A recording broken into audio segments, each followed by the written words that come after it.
Bonjour, bienvenue dans cette capsule vidéo sur les processus de la mondialisation. Les processus de la mondialisation sont de l'ordre de au moins trois processus. Premier processus, le processus de libéralisation, induit par le libéralisme économique. Il s'agit là de faire baisser les taxes douanières entre les États pour réduire le coût des importations et des échanges commerciaux, mais aussi la déréglementation, réduire le nombre de règles et de normes pour permettre aux produits de circuler plus facilement, et enfin la suppression de toute forme de quotas, c'est-à-dire de limitation quantitative, pardon, aux exportations, et donc pour permettre encore une fois une multiplication des flux qui implique aussi une forme de spécialisation. Chaque espace va se concentrer sur la confection ou la réalisation d'une partie du processus de fabrication d'un produit. Ce qui nous amène donc à un deuxième processus, le processus de division internationale de travail, que l'on connaît aujourd'hui sous le terme de division internationale du processus productif. Il passe par 5 étapes. D'abord la conception, c'est-à-dire imaginer le produit, le design. Ensuite la production de l'ensemble des pièces qui vont permettre ensuite d'assembler ces pièces pour obtenir le produit fini. Il faudra ensuite imaginer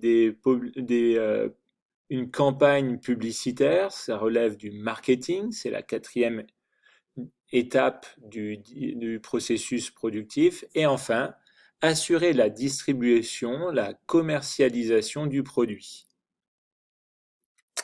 Pour choisir pour les firmes transnationales, pour choisir l'installation de leurs unités de conception, de production, d'assemblage, de marketing et de distribution, elles vont faire appel à un troisième processus et une troisième théorie, la théorie des avantages comparatifs.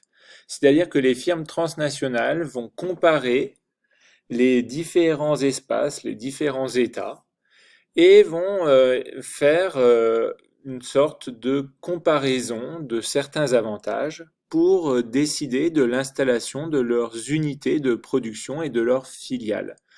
Premier point de comparaison, c'est la fiscalité. Où vais-je payer moins d'impôts? Deuxième point de comparaison, le droit du travail. Quel est le droit du travail qui va me permettre d'être le plus productif? Droit du travail, c'est la durée du travail hebdomadaire, mais aussi le salaire minimum ou les temps de congés payés.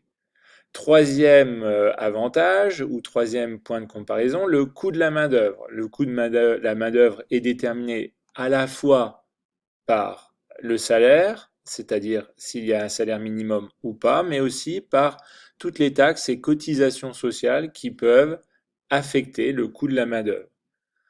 Quatrième point de comparaison, c'est la formation de cette main-d'œuvre. Est-elle très qualifiée, peu qualifiée? A-t-on besoin d'une main-d'œuvre qualifiée pour réaliser la division du processus productif? Cinquième élément, c'est la proximité, le rapprochement de matières premières. Où sont les matières premières et est-il coûteux de les acheminer jusqu'à l'espace de production? Sixième point de comparaison, c'est le degré de qualité et de développement et de connexion des infrastructures de transport. Ce que je vais produire sera-t-il facile à déplacer ou les matières premières seront-elles faciles à acheminer à mon unité de production, par exemple?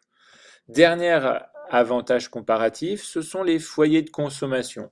Suis-je à proximité ou où vais-je installer mes espaces de distribution à proximité des foyers de consommateurs les plus aisés?